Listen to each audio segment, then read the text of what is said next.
Alhamdulillahi wassalatu wassalam ala al-habibil bashiril Mustafa Muhammad bin Abdillahi wa ala alihi tayyibin. Ambade TV Sirifla lajebaw Mali kono Mali kokan ka fo ka wali mandon sanga ani wati aka jamuka madi sanfɛ la fama ladamu kene ni jamukan kɛrɛnkɛrɛnnen Télé Sirifla sanfɛ ka nga seydatu Mali kono Mali kokan Bamako ya ko bisimila anu ka se ka baro kɛ mɔgɔya ɲuman kan diinɛ sanuman kan an ka bi maa welele o de ye Seyda Madame Tolofoji Mariam Ajango min sigiyɔrɔ bɛnnen do Abidjan ma Jamiyatu Ansar Dini o lasilikɛla musobaw dɔ do an n'ale de bɛna baro kɛ bi. Seyda, assalamu alaikum. Wa alaikum salam wa rahmatullahi ta'ala wa barakatuhu.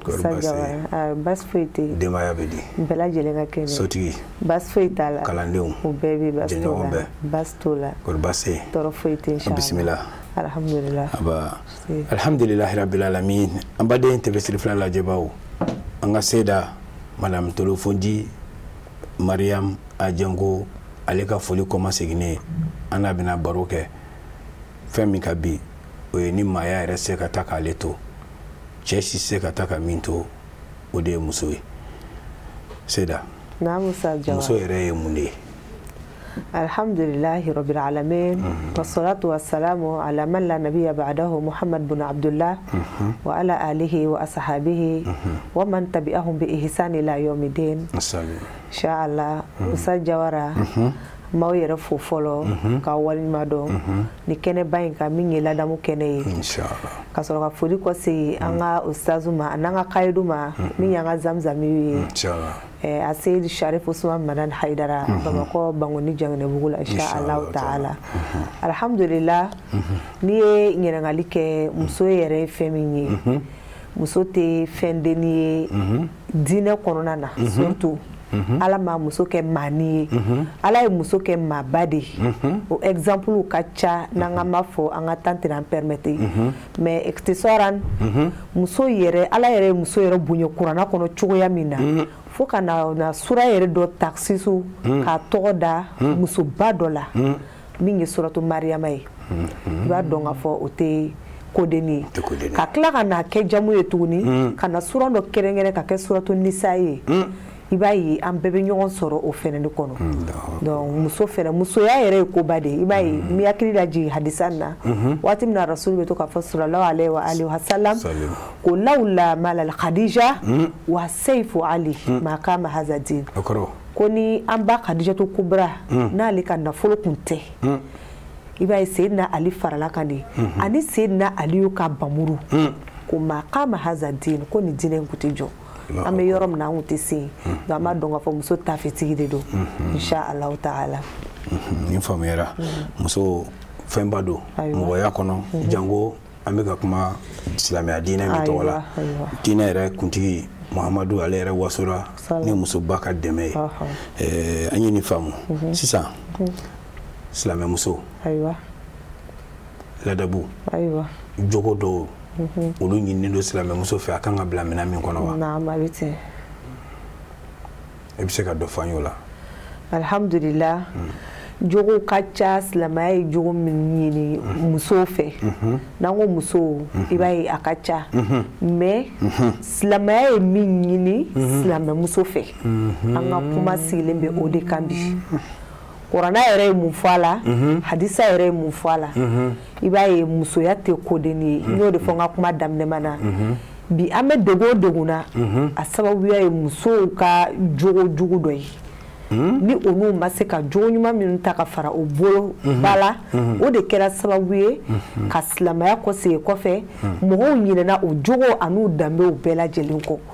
i m'a ye ka ɲini silamɛya yɛrɛ kɔ pewu donc anw k'a kanu ko an b'a walawala dɔɔni silamɛya ye jogo caman de ɲini nka an bɛna daminɛ min na o de ye Alahu Taala a ye min ɲini silamɛmuso fɛ ko an tuti Allaha wa rasula wa tukhlisa fi ibadihi ayiwa mais jogo bɛɛ lajɛlen o bɛɛ bɛ na fara ale de kan Usa Jawara ni Ala ɲɛsiranya tɛ ko o ko la a ko ye kolankolon de ye ayiwa ala ɲɛsiranya de bɛ an ni mɔgɔ tɔw bɔ ɲɔgɔn na i b'a ye ni ala ɲɛsiranya banna n'an siranna Alahu Taala ɲɛ an ka ko bɛɛ lajɛlen bɛ yiriwa o de kosɔn Alahu Taala b'a fɔ an ye suratu Azabu kɔnɔ wa atiina Allaha wa rasula i m'a ye a ye o fɔ ka ɲɛsin musow de ma ko ka Alahu Taala bato ka kumakan labato a ye min fɔ ka waleya rasulu fɛnɛ ni ka tugu a kɔ a ye jogoba min fɔ fɛnɛ ni ka tugu a la i m'a ye o y'a jogo fɔlɔ ye n'an bɛ se k'an bolosi min ma ka fɔ an b'o fɔ an ka walanda fɔlɔ kɔnɔna na alhamdulillah a filanan ye min ye i n'a fɔ e yɛrɛ da sera a ma min na o ye maloya ye maloya ye silamɛmuso jogo belebeleba dɔ ye Allahu akbar n'a ye Seydina Ali fɛnɛ bɛ to ka o de fɔ an ye maloya i b'a ye maloya ka ɲi cɛ la walakin a cɛ ka ɲi muso la ka tɛmɛ cɛ kan fɛnɛ Allahu akbar maloya bɛ ten maloya ye muso la jogoba dɔ de sani an ka don rasulu yɛrɛ kumakan kɔnɔ ne bɛ hakili lajigin an basanima dɔ ka kuma na a tun bɛ to ka fɔ a ka baro kɔnɔna na ko muso ni maloya bɔla muso la muso bɛ sɔn ko bɛɛ ma ale kan t'o ma dɛ mais n'i y'a ye nin diɲɛ laban tile min na an ni diinɛ tɔ maaw minnu tɛ diinɛ na jango minnu tɛ silamɛya diinɛ na an tɛ dɔn ka bɔ ɲɔgɔn na hali ni dɔ timina tɛ i yɛrɛ t'a dɔn k'a fɔ ko silamɛ de don ko abiyama min o b'a kɛ dɛ maloya t'o la mais ale yɛrɛ kan tɛ o ma muso i mana fini dɔ don k'a fɔ i bara yera kɛlɛ ma siɲɛ ko kelen dɔrɔn ko e ka sigi n'a ye i buruju 7 na waliju tɛ bɔ a la hali n'a kun kan ka maaba bɔ a la o tɛ bɔ a la bilen. Seda ma nin faamu dɛ ma nin yɔrɔ in faamu. Ayiwa. Muso n'i sɔnna ka fini don fini min i lawura bɛ ye kɛnɛma a la yɔrɔ min kan ka datugu farikolo la o bɛ ye kɛnɛma Alahu Taala ye o siɲɛ ko kelen o siɲɛ kelen awɔ ni walicɛ dɔ ɲɛ dala kan ko e buruju kana sigi ni maaba ye k'o bɛ bɔ e buruju la sabula i y'o datugu fo buruju 7. Seda kɔrɔ kɔni b'a jira k'a fɔ maaba ko de bɛna datugu diɲɛ kɔnɔ ayiwa na'uzubilahi min zalik ka musow langolon kanangolon taamatɔ ye bi Ala k'an kisi a ma diɲɛ tiɲɛna Ala k'an kisi a ma amin ya rabi o de kosɔn hadisaw b'a fɔ an ɲɛna caman fo ka taa bila wagati min na an ka hikimabatigi dɔ de bɛ kan ka nin fɔ an ye ko el haya'u asharatu ajza o kɔrɔ wagati min na Alahu Taala ye maloya dan Alahu Taala ye maloya kilan ka taa kilayɔrɔ 10 maloya samɛ maloya a y'a kilan ka taga fo sigiyɔrɔma 10 juz'un fi rijal a ye kelen dɔrɔn de ta ka di cɛ ma ko ni Ala farala cɛ min kan o bɛ taa san ni a ka maloya ye walakin tis'atun fi nisa'i ko nka kɔlɔn dɔ bɛ yen a y'o bɛɛ lajɛlen de ta ka don muso la ko ni Alahu Taala ye muso min fara ni dɛmɛ a bɛ taa san n'a ka maloya ye nka kumala surunya bolo ma ko iza tazawwajat zahaba sulusuhu waati min na ni muso furula i b'a ye 3 bɛ bɔ a ka maloya la a bɛ to joli sisan ni 3 bɔla kɔlɔn dɔ la 6 sisan i b'a ye muso caman bɛ yen an bɛ hakilinaji kɛ yɔrɔ min na ni olu y'a ye k'a fɔ ko olu furula dɔrɔn u donna cɛlasigi la dɔrɔn o kɔnɔ ko fɛn bɛɛ dagala olu ye Seda an b'a mɛn dɔw ka kuma la ko fɛn o fɛn bɛ diya i cɛ ye ko muso k'o kɛ ko baasi t'o la baasi foyi t'o la o ye i ni cɛ ka so kɔnɔna ye ni cɛ bɛ so kɔnɔ maloya yɛrɛ haramuyala i kan ni cɛ bɛ so kɔnɔ maloya y'i ka haramu ye i bɛ cɛ bonya ka sagona ko bɛɛ kɛ nka ka maloya cɛ ma o ni bonya fɛnɛ tɛ ɲɔgɔn ye sira la i m'a ye rasulu b'a fɔ a ye sallallahu alaihi wasallam ko iza lam tastahi fasna ma shit ko ni mɔgɔ o mɔgɔ n'i ma maloya fɛn kɛ fɛn min ka di ye Ala k'an kisi o ma ayiwa bɔn ni ne bɛ so kɔnɔ sisan ile ma maloya i cɛ ma ne hakili la lamɛnbagaw ka hakɛ to i bɛ cɛ diya ye k'o de ka ye fɛn fɛn ka d'a ye i b'o de kɛ o ni ka cɛ bonya ka cɛ karama o tɛ ɲɔgɔn ye sira la n y'a faamu donc an balimamuso caman bɛ yen n'olu donna cɛlasigi la ten ka finiw siri kɔgɔw la ka taa ko kominiw kɔnɔna na ni si ma ɲi silamɛmuso ka laada to ye o ye a danbe to o ye wa silamɛya yɛrɛ ma o ɲini muso fɛ ka fini siri kɔgɔ la dukɛnɛ cɛci ka taa don ɲɛgɛn kɔnɔ ka ko alors que i kelen tɛ du kɔnɔna na wali cɛw bɛ yen sisan Jawara an ka musoba dɔ bɛ yen wallahi ala ka hinɛ ani silama fure bɛɛ lajɛlen na na Mariam Kamara a ye nin fɔ ko Ansar musoba dɔ de bɛ kan ka di langari ko depuis ale ye baya layidu 6 ta mɔgɔ ni ma silama tɛ dɛ sela tɛ dɛ mɔgɔ ni ma baya ta a tigi ɲɛda ma la ale farikolo kan ale y'a haramuya baya kɛ bali kan walima ale y'a haramuya sela jalaw kan minnu ma da diinɛ na wale y'o kɛ kun jumɛn na walasa o ka dɔn ka fɔ anw ka diinɛ in filɛ kulonkɛ bɛ yen nka kulonkɛ tɛ yɔrɔ dɔw la Allahu akbar i m'a ye ni an yɛrɛ y'an ka diinɛ bonya tagabolo wɛrɛ bɛ se k'an bonya mais n'an m'an yɛrɛ bonya olu b'a ye i n'a fɔ an bɛɛ lajɛlen ye kelen Ustaz Jawara n ma ɲinɛ n ka walanda tɔ kɔ ko ni muso furula saba bɛ taa ka bɔ 9 na ka bɔ 9 na a tɔ bɛ to 6 ye 6 ko wa waati min na sisan ni ala ye muso harizigɛ ka sɔn den na n'a ye den sɔrɔ zahaba sulusahu o kɔrɔ tuguni saba bɛ bɔ a ka maloya 6 tɔ la tuguni ni den sɔrɔla o bɛ bɔ a la ni mun na o bɛ bɔ a la mun na sabula o ye laada yɛrɛ ye ni muso ye kɔnɔ ta i b'a ye ala sɔn caman bɛ yen an yɛrɛ bɛ diɲɛ laban tile min na muso bɛ taa lajɛliw de la dɔgɔtɔrɔso la a bɛ taa pezeliw la dɔgɔtɔrɔso la dɔgɔtɔrɔ cɛmanw bɛ yen wa musomanw bɛ yen i b'a ye ale bɛ o min kɛ dɛ ale bɛ y'a ye a b'a ye i n'a fɔ tana foyi t'a la awɔ nka o yɔrɔ tɛ haramu ye mais ni muso min nana ka na o kɛ laada ye ka to k'i yɛrɛ yira walicɛw la kɛlɛ ma o tɛ daga ye donc o de kosɔn hikimatigiba de bɛ kan ka nin fɔ an ye ko saba wɛrɛ bɛ bɔ a ka kɔlɔlɔ la a tɔ bɛ to saba ye sisan o saba in sisan kuma belebeleba yɛrɛ bɛ o yɔrɔ de la an bɛ n'o nɔfɛ inchallah an bɛ n'o nɔfɛ alhamdulilahi rabbil alamin an baden TV siri fila lajɛbaw Mali kɔnɔ Mali kɔ kan an y'a fɔ a ye cogo min na nin ye jɛmukan kɛrɛnkɛrɛnnen télé siri fila sanfɛ n'a bɛ f'a ma ko ladamu kɛnɛ k'an ka malimatu seedatu k'u bisimila Mali kɔnɔ Mali kɔ kan an n'u ka se ka baro kɛ Alahu Taala ka diinɛ sanuman kan an ka bi maa welele o de ye Madame Tolofoji Seda Mariam Ajonge min sigiyɔrɔ bɛnnen don Abidjan ma silamɛya dɛmɛtɔ jɛkuluba min bɛ diɲɛ kɔnɔ Jamiyatu Ansarudin o lasilikɛla musobaw dɔ don an n'ale de bɛ ka baro kɛ bi musoya yɛrɛ kan inchallah muso tɛ se ka taa ka jogo min to jogo min nen don muso fɛ Seda i ko kuma in kɔnɔ muso n'a furula saba bɛ taa ni den sɔrɔla saba bɛ taa saba tɔ in an b'a fɔ an n'an lajɛlibaga bɛɛ lajɛlen ko ala k'an kisi ka bɔ a ma k'an tanga ka bɔ a ma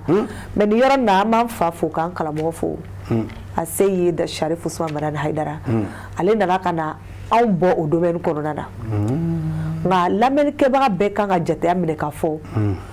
o min bɛna fɔ nin ye ala k'an kisi ka bɔ a ma n'i tun b'a la i ka bɔ a la wa n'i t'a la ala k'i ni sɛgɛn la ko wa iza zanat zahaba kulluhu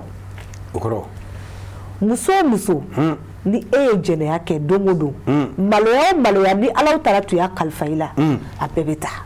zahaba kulluhu hali kɛlɛ tɛ to yen Seda n'a Musa Jawara sigi yɔrɔ in ka taa n ka faamu c'est à dire hikimatigiba dɔ de bɛ kan ka nin fɔ an ye maloya saba in 6 in tagalen kɔfɛ saba de bɛ to muso la fo ka taga se a dayɔrɔ laban ma en temps normal mais ko ni muso o muso n'i le ye jɛnɛya kɛ zahaba kulluhu k'a bɛɛ de bɛ taa maloya bɛɛ de bɛ taa ka bɔ yen a bɛ taa foyi tɛ to i bolo jɛnɛya Seda ala k'an kisi ka bɔ a ma amina amina donc o le la rasulu wa ka hadisa kelen de don ko iza lam tastahi fasna ma shit jogo bɛ yen Usa Jawara maloya mɔgɔ n'i ma malo n'i ma samɛ i bɛ o jogo dɔ kɛ. I n'a fɔ maloya yɛrɛ de ye jogo bɛɛ karafe k'a minɛ kana taa yɔrɔ la. A bɛ ten. Ni maloya bɔra yen ka ban fɛn bɛɛ dagalen d'u ye. Voilà n'i hakili lajigin Seydina Aliyu ka hadisa dɔ la a bɛ kan ka fɔ an ye. Karramallahu wajaha alhayahu yasuddu an fi'lil kabir. Kɔrɔ. Ko maloya ye fɛn dɔ le ale bɛ fɛnw de ɲɔni ka bɔ yen. Fɛn min ye fɛn kɔnɔ ye fɛn cɛjugu ye baara jugu ye baara langolo ye fo ka taga se hali kumakan langolo ma nɛni jugu ye. Maloya bɛ nin bɛɛ ɲɔni. Maloya b'a bɛɛ le ɲɔni ka bɔ yen. Ala ka maloya di an ma. Ala k'an denmusow sɔn maloya la. Ala k'an furumusow sɔn maloya la. Ala k'an balimamusow sɔn maloya la. Nin kelen ale bɛ a bɛɛ lata. A b'a bɛɛ lata maloya. imai sidna ali kelen de bena faye al hayaw miftahu kullu khairin okoro ko maloya fendo di hero herebe o la clé de do miftahu de do ni e maloya soroka herebe dale madu mi ga here de yini madu mi kla ka ire bali here la ni maloya tan aywa ala kan kisi ka bo amin donc sidna ali yere de be kan de faye tuni nyo de fo wala dai wallahi an nanye ni doronta aban wasa sabla hadisa kelen de yaram na wa ko miftahu kullu khair donc era o here na be du ko ko kan o la clé de do bon no manye nanu yo tasisa tembe be se ka buri o kono an na man do refo o ko se na liba fayne tuni karrama Allah wajha ahsanu malabisu dunya el hayaw okoro ko masiru la so herema walma finu la so herema fini min nani ya do nabe nyeila katimika du fini beka mbalma muso ngante plaka kono finu ba parce que n'a fo do bina ina fo fini do be plaka kono ina fo kalmor kono fini almor kono fini ni gesneri ni ivaro ni ara ni holandais ikantoma ko finu ni fini be fini mi kai ka te fini bela jenika da chekai hasan da chekai ko de maloyai sa jawara abalma muso wala bawole an ga maloya ta ka fara bulu bala maloyai fai abina fo sisa mado be olu keme ka hijabu do yirla ko farkolo datugo aywa demsen na mogola mo korbawla langana bufe ko farkolo datugo aywa ube tuguma ko nyana makasangewo ube tuguma ko ni funteni bayina ki yere datuguta aywa okma yere datugo mo ba kere comme plaisir wa walma obligatoire do de do je min jago ya moko kawa Allahu akbar parce que ma famu do kanangolo mitama ale yere wasalendo fini min ba la biki débrouiller ka tama nai a wasalendo ale fene be ka kla ki dameru bo ma min keme ka yere datugu ale ko jaje ko titi ola ita ambo filla fe nye jago ya de wa walma bi rasa ko ala doni usa jawara ni te kuma kulai te kuma kulai ala taala aklala bela jelena ima wati mina rasul sallallahu alaihi wasallam saya kumina sama wati mina ajorla ka hami nga aye mufo ako sabaw nana kana nyenga de ebe na taga ni tala mu bambulu onu yere hamina me aya fuye ko fen flabe na glona la na ya mine ka taka barake ne baran ko de dokoy kala ni jalante chaman be ame qur'ana kala ame hadisa kala ka ta fo dirasatul uliya la nga amma kala awo seda iko ambe kalanke fo ka ta kala jawla awo nga amma kala to nya fanye parce que kala infle me kala jalan kala ndoro ka koro kala do tayode nga kala yere makobe muna la yini anto nyayini ima rasul yo de fo ko fen flabe ni aya ta ka barake na ya mine na bolo flay lan tadilu baadi okoro ate fini ko o fen flag me seda kitabullah huwa alquran islamo be se ko to ya islamo yo bla amena o de be kan anse ese da ngo ambi a tafsir ke amba kana sona e ko anya bla la nyire mba ko no te kan afo ça fait ame kan min fo mo yi o ye chogoy ne ye chogo kai wal ma nga fini iniki dorondo ka jira mo la o be se ka yala ngala nyire do di fo la kurana yare do di fo kurana ko chogo di sisa yo min na aba fo kurana ko no suratul azab ko no ya ayuhan nabiyyu ya ayuha nabiyyu ayi wala de dar rasuluyo akan nabiyyu ma qul li azwajik ifurumuso ko ni afonye na manye kibe wala da andamine ka sukorona na wa banatik ani demso wa nisa'il mu'minin ani mu'minu muso bela jele ima ni yoro be mu'minu muso de conseil ni te mu'mini yi sentala aywa ko gamge yudnina alayhinna min jalabibihinna ko ka sutura finuta seda ustaz Sutara. Akuma ni ma yira ala yɛrɛ ka fɔlen don a kan ka kɛ. A kan ka kɛ. C'est que minnu bɛ ka kɛ bi k'u yɛrɛ datugu. U yɛrɛ ka plaisir tɛ. Plaisir tɛ. U bɛ ka sira jahanama de ɲɛ. Ka ala ka yamariyakan labato. O de kama u bɛ k'u yɛrɛ datugu. Ayiwa. Kanangolon bilalaw fɛnɛ bɛ k'u da miiri bɔ olu la. Sabalilen don fɛnɛ bɛɛ kan. Diinɛ ma nɔgɔn. A ko fɛn filanan ye jumɛn ye? Ko fɛn filanan ye min ye sisan. Min ye jogoba yɛrɛ sabanan ye. Parce que anw ka ala. A ko a bɛ taa ka fɛn fila to. Ayiwa Ustaz. Wa itirati. O kɔrɔ. Ne kira somɔgɔw n bɔnnaw. Caman bɛ a bila k'a fɔ hadis ayi sunna u b'a kuma caya quoi an ka taa n'a ye bref sunna kuma ka ca bibi n'an bɛ yɔrɔ min na Ustaz Jawara yɛrɛ b'a kalama sunna cayala si yɛrɛ ta fan dɔn an ni min bɛ fɛ ka don an ka diinɛ kɔnɔna na o ja bɛ tigɛ ko mais ko sunna yɛrɛ cayala an bɛɛ b'a yɛrɛ wele ko sunna mɔgɔ ne bɛ taa fan ɲuman fɛ i b'a ye ale bɛ reculer dɔɔni a bɛ segin kɔ a bɛ sunna bila a b'a fɔ n'o de don ne t'a la tuguni wa i tarati ne kira yɛrɛ somɔgɔw mɔgɔ n'i y'olu lajɛ k'u ta ka baara kɛ n'a ye o ye ne kira Muhamadu sallallahu alaihi wasallam i b'o sɔrɔ kira somɔgɔw komi an ka babu t'o kan ala k'an nafa n'u barika ye ala k'an waati teliyala yɛrɛ la fɛn saba min bɛ to i tun ye kelen fɔ an y'a la ko ni muso ye jɛnɛya kɛ ka ban maloya bɛɛ t'a la yɔrɔ ala k'an kisi ka bɔ a ma amin nka Ustaz Jawara ne bɛ hakilinaji kɛ yɔrɔ dɔ la ka sɔrɔ ka bɔ maloya babu kɔnɔna na o de ye maloya an kana ye i n'a fɔ muso kan ka yɛrɛ datugu dɔrɔn de o de ye maloya ye muso kan ka da je dɔrɔn o de ye maloya ye walima muso bɛ kuma ni kuma ye la maloya fasugu dɔ bɛ yen i b'i denw nɛnɛ a la so kɔnɔ o tɛ hɔrɔn ka baara ye silamɛya yɛrɛ m'o ɲini an fɛ dala juguya kumakan jugu n y'a faamu kumakan jugu kumakan lankolon fɔ ayiwa anw musow de bɛ du kɔnɔ sisan cɛw bɛ bɔ sɔgɔma ala k'an kisi a ma amina Seyda i b'a dɔn nin ye baro dayɛlɛnenba de ye walahi nin ye baro dayɛlɛnenba ye arabu b'a fɔ ten lil hadisi bakiya iza kana al umru bakiya telela baaraw don ka sanga ni waati yɛrɛ cogo ye an bɛ baro in ɲɔngiri